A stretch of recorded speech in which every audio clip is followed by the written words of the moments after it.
Think of Loki like Doctor Strange mixed with beings that naturally have stronger physiology than normal humans, like frost giants. That has over thousands of years of experience because he's been here from the very beginning, even when Thor was really young. And you know, Thor, as of, Avengers Infinity War, he stated his age to be 1,500 years old. So Loki naturally has to be over thousands of years old too. This Loki is technically even older because he's spent centuries learning science and crap because he was trying to fix up time looming crap. Obi, how long will it take me to know everything that you know about mechanics, physics, and engineering? But I'm a fast learner, and I'm a god.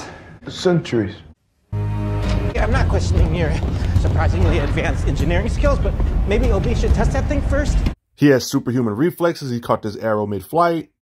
Super soldiers can't just blitz him. He has the fighting speed for them. Just imagine being this old with magical knowledge. That's Loki. I mean, it's naturally he has fighting skills based on his fighting style. He likes to use bladed type of gear. This is partly because he's obsessed with being king. He actually used Odin's weapon Gungnir. He's dubbed as the god of mischief. And his magic kind of emphasizes that gimmick on how when you see him fight, you usually see him make illusions that are not really solidly there. Illusion projection. No, they're two completely different powers, actually. How? Illusion projection involves depicting a detailed image from outside oneself, which is perceptible in the external world, whereas duplication casting entails recreating an exact facsimile of one's own body in its present circumstance, which acts as a true holographic mirror of its molecular structure. He seems to have like his own little magic satchel to where he can literally hold objects, but you can't tell he's holding it. Like how he can just summon the Tesseract when nobody know he had it on him. This is also evident when you see him summon his daggers to fight with. Like he always has blades apparently, but you don't see it on him. When he had the Casket of Ancient Winters, you can literally see him like put it nowhere. Like where'd it go? There's technically two Lokis that went through some similar events, but different events. The Loki I'm going to talk about today is a Loki that didn't necessarily go through these events, but went through and caused some of these events down here. But then again, some of the events that the prior Loki went through, this Loki went through too. So it's a lot of similar stuff. A lot of the stuff this other timeline Loki can do, we could kind of assume this Loki can do. He has similar memories of that kind of stuff. You know what I mean? When it comes to magic and all that stuff. So don't be surprised when I bring up stuff from up here. Even though he didn't technically go through it, he should be able to still do it. You know what I mean? This Loki down here ends up getting mightier than this one. Anyway, you're going to see as this video goes. Oh boy. So all those feats up to Avengers 1, you literally see this Loki here. And this is where the timelines drastically change. He gets the Tesseract and that's what helps him teleport somewhere else. This is how we're here now with the TV show version of Loki, right? Asgard got some powerful fighters and warriors, similar to how Doctor Strange in the MCU is like, what? Eventually probably going to end up becoming Sorcerer Supreme, right? Think of the Marvel Cinematic Universe Loki, especially the one I'm going over today, as the Doctor Strange of Asgard. If that makes sense when it comes to magic. Marvel.com even says when it comes to raw magic, he's the most powerful sorcerer in all of Asgard. Like Odin has magic too, but like Loki specializes in it, thanks to partly because of her, Odin's wife, Frigga. I was raised by witches, boy. Marvel.com even breaks it down when it comes to MCU Loki, how his abilities include astral projection, the stuff that Doctor Strange always does in his movies, shape-shifting. Even though the Loki I'm going over today didn't technically go through the events of the Thor Ragnarok movie, like right here, Thor Ragnarok kind of tells some stuff that Loki and Thor, you know, the adventures they've done in the past, those adventures in the past are implied to be before the events of Avengers. So this same Loki should have technically went through those same events too, of how he's able to transmute beings, turn Thor into a frog and crap. And Loki can apparently shapeshift in this universe. We don't see much of that, unfortunately, but he can apparently do that. There was one time when we were children, he transformed himself into a snake, and he transformed back into himself, and he was like, yeah, it's me. And he stabbed me. We were 8 at the time. And similar to Thor, he can kind of summon his clothes, hypnosis, molecular rearrangement, energy blast, levitating, conjuration, cryokinesis, ice manipulation, telekinesis, and teleportation. Yeah, it's hard to believe he had telekinesis because he definitely needs to use it more.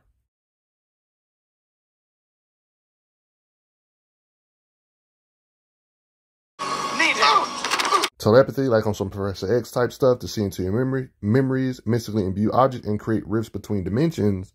Obviously, he's smart. This shouldn't come to a shock to you, but yeah, he's not all magic physically. Without no type of magic, he's still physically scary. Just from his raw physiology of being partly frost giant, he's Asgardian-esque. I'm not going to say he's physically with muscle as strong as Thor. Thor got a pretty decent gap on him, but he's still physically a beast. I mean, I'm not really going to get on his durability much. That's pretty much apparent. I mean, but yeah, he's actually stronger than pretty much any main human. Like super soldier tears are even weaker than him physically.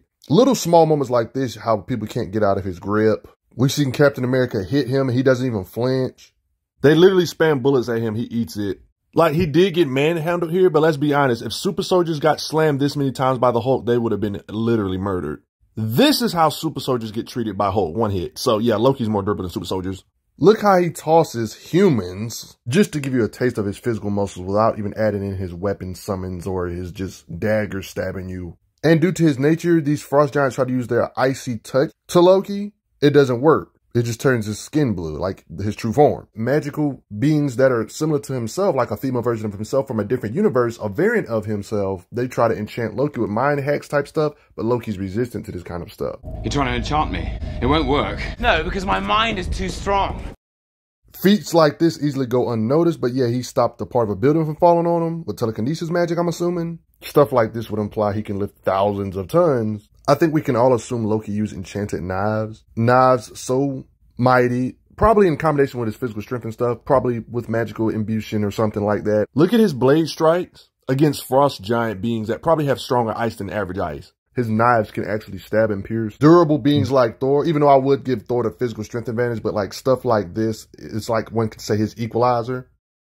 Heck, Thor even went as far as pulling the knife out with the blood, so it did pierce him. I mean, Loki himself even acknowledges he's not quite on the level with a Hulkish and Thor level being physically. It's an impressive cage. Built for something a lot stronger than you. Oh, I've heard. A mindless beast. Makes play he's still a man. So while it is true Thor might have the physical strength advantage when it comes to just raw muscle, Loki can still stab and damage him to some small degree, at least with his knives. This is impressive considering how durable this Thor is. He can be in the radius of an explosion this wide that he himself caused, destroying a whole city, Sokovia. And Thor's in the middle of all of this, and this is who Loki stabbed and made bleed. So let's just say, if there was a nuclear-proof bunker or something that can withstand city-shattering type of damage, let's just say Loki could still pierce objects even if they can withstand nukes. He can pierce things that are durable enough to withstand nuclear type of impacts, or way worse, if we're being honest. His enchanted knives and stuff like that, his magical ability allows him to do that. You could argue the same way he can stab and hurt these top tiers. You could argue his energy projection could do the same, like literally making a shadow or something to grab beings, manipulating energies and such. It's always implied when he's using some type of energy or magical manipulation spell or something, you usually see some type of green, like in his eyes here, for example. He totally should use this more because he definitely has energy projection.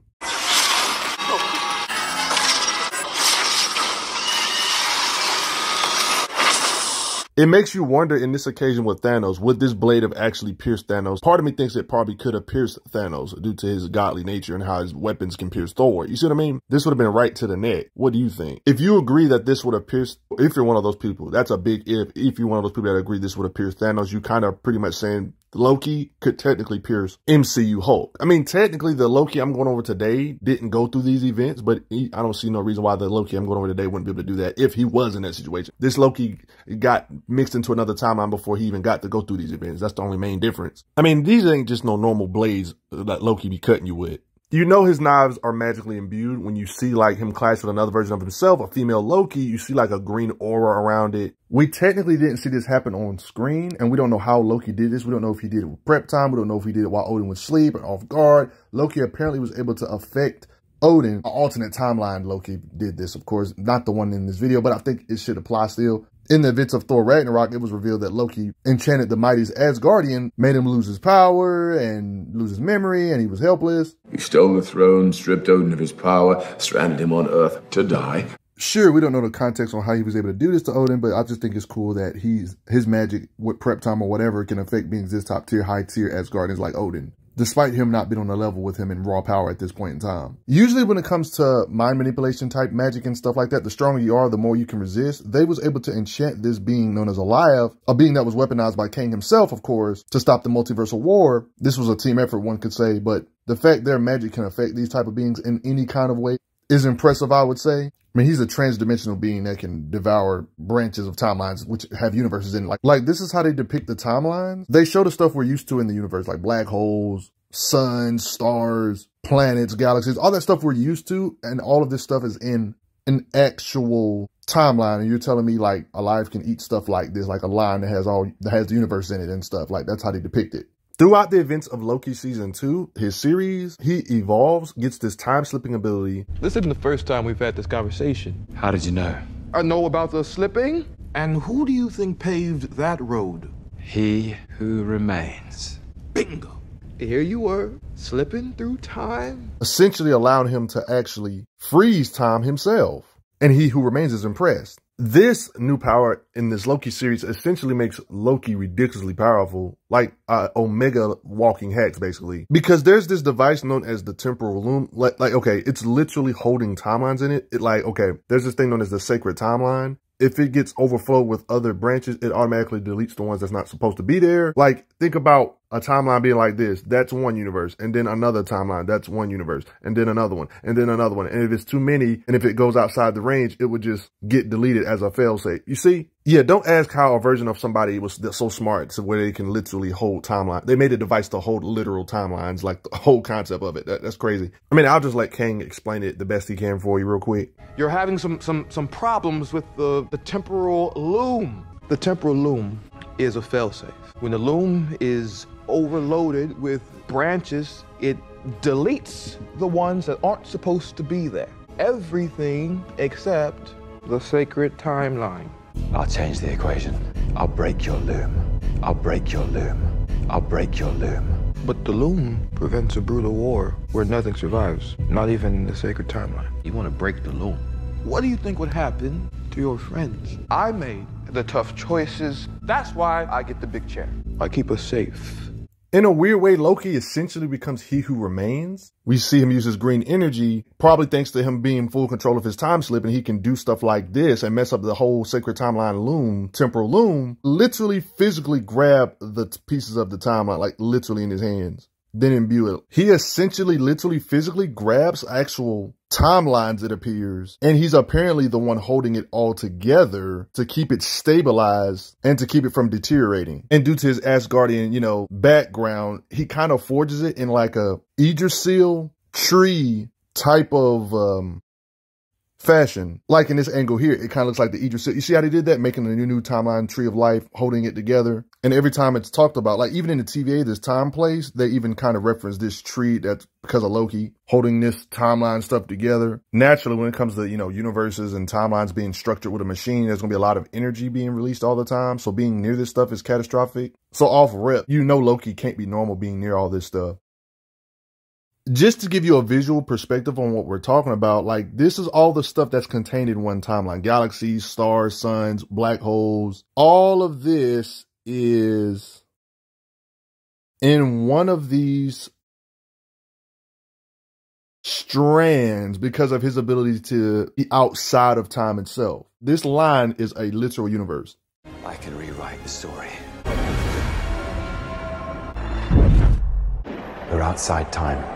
I finally learned to control the time slipping. Only way that anything survives. As if I never kill He Who Remains in the first place. Yeah, this is just straight up ludicrous. So he's literally holding literal universes, one could say, in his hands right here. It's like each of these ropes is like universes he's holding on to and stabilizing. Thanks to his new ability to be able to exist outside of time and crap, rewriting the story. I would assume right here he opened the doorway to the end of time so he can be the safeguarder instead of Kang, I'm assuming. Currently, Loki is basically the He Who Remains now. But what do you guys think? Did you know Loki in the MCU was this strong? What do you think they're going to go with him further with this God of Stories type of implication? Loki believes you should magically hit that like button though. And thanks for the donations, folks. Loki's strong in his own way.